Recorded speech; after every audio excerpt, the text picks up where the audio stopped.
talk about when you, I mean, obviously you must have kind of stood out young and everyone's like, oh, this guy right here. And all of a sudden you're, like how many offers for colleges came in? Yeah, so the offers came, obviously. And so, I grew up in Fort Smith, Arkansas. Okay. That's where I was raised at. And then, of course, my mom and dad, they actually ended up being military. So Air Force and Army, ended up in San Antonio, Texas. So the majority of my schooling was there in Texas. And so when I had that opportunity coming out of John Marshall and going into, wait a minute, Jamie. Your tie. I got to point this out, man. Yeah. You got the burnt orange going on, man. So I went to the University of Texas, right?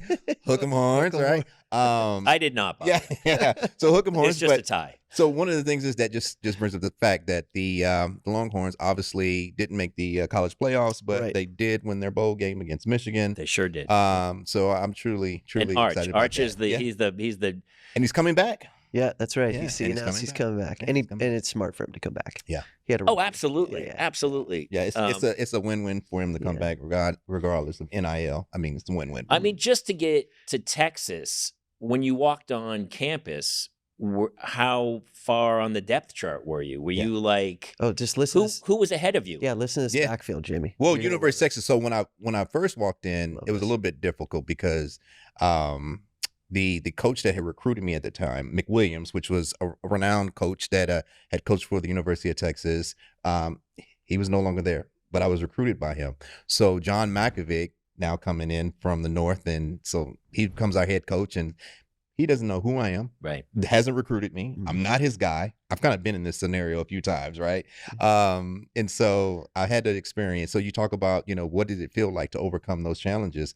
There's a lot of those difficult things that I had to overcome. But being at the University of Texas, we had a few of those guys my first year. But, when you come out of high school in Texas, there's one thing that you have to realize. You're still going to be one of the top 2 or 3 in the state of Texas. For sure. If you're getting recruited, right? Yeah. So you have to understand that if you're going to go to a college team in Texas, whether you're number 1 or 2, well, guess what? The other guy that was just as good as you, he's going to be there. He was recruited by him for sure as well. Or he may be across the state and then be in Oklahoma. But we had a pretty significant backfield early on, but it was more towards when I became like a junior, senior.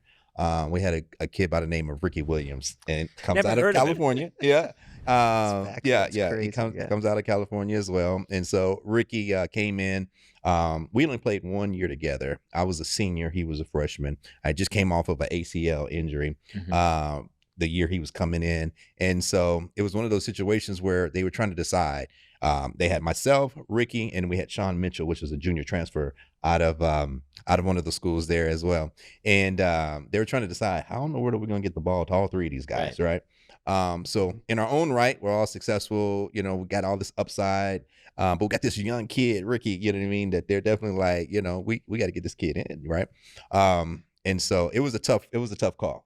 I can tell you that, man. But one of those things is that you got to find a way to kind of stand out, make yourself different. Yeah. Much like any other profession, you got to find that niche that makes you different, Let me ask you, nowadays, would you have transferred and made $500,000 in a suitcase? Yeah, that's a good question. Because how much money would you have made NIL? Yeah, we talked about that at dinner last night. Let me explain to you. This is what my NIL deal looked like at the University of Texas back in the early 90s.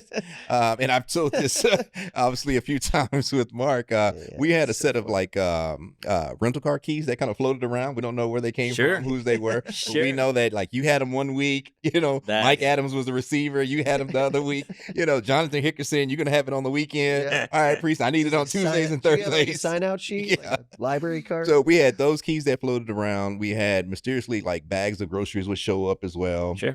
We'd go down the 6th Street and then mysteriously like our tabs are like paid for. We don't know who paid for them, but we're having fun. So you want to tell them your alias names? Yeah. There's a booster who owns they all had alias names too. Yeah, then and then of course, like in order to protect the integrity of the University of Texas, you better have a alias name if you're going down on 6th Street. You don't know what would happen, so they call me Freddie Lee. You know what I mean?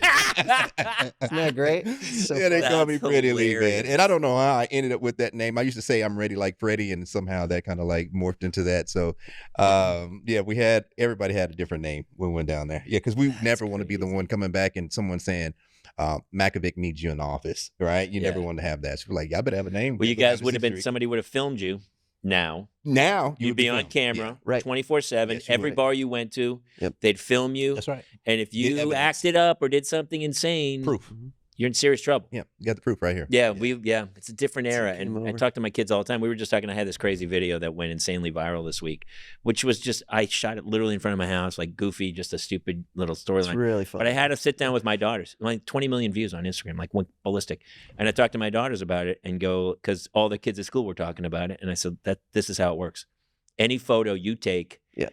you better be ready for the entire world to see what you've done. Yeah. And so it kind of sucks because kids can't make mistakes.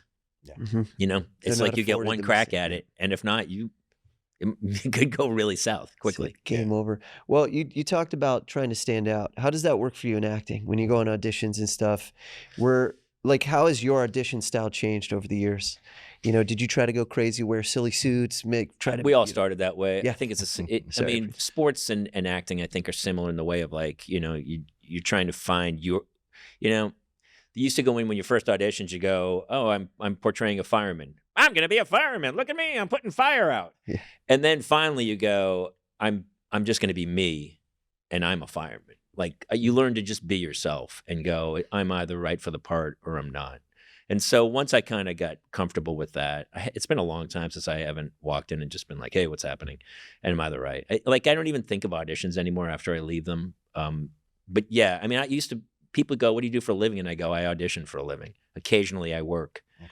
But most of the time, the job is really auditioning. And then I thought you'd get to a certain level where they'd go, oh, you don't have to audition anymore. We know you.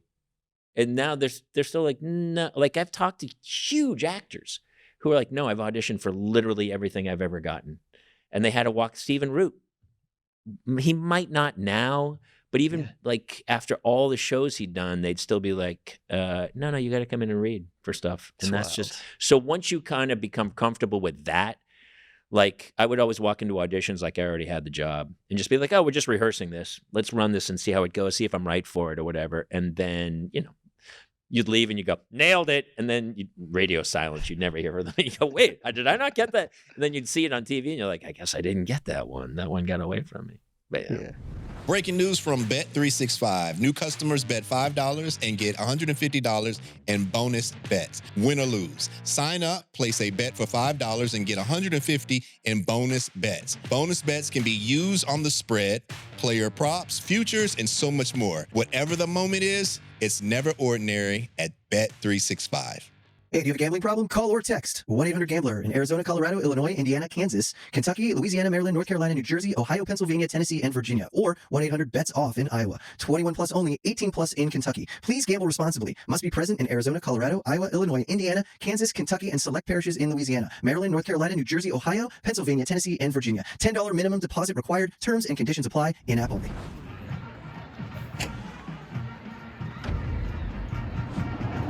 This has been a Playmaker production.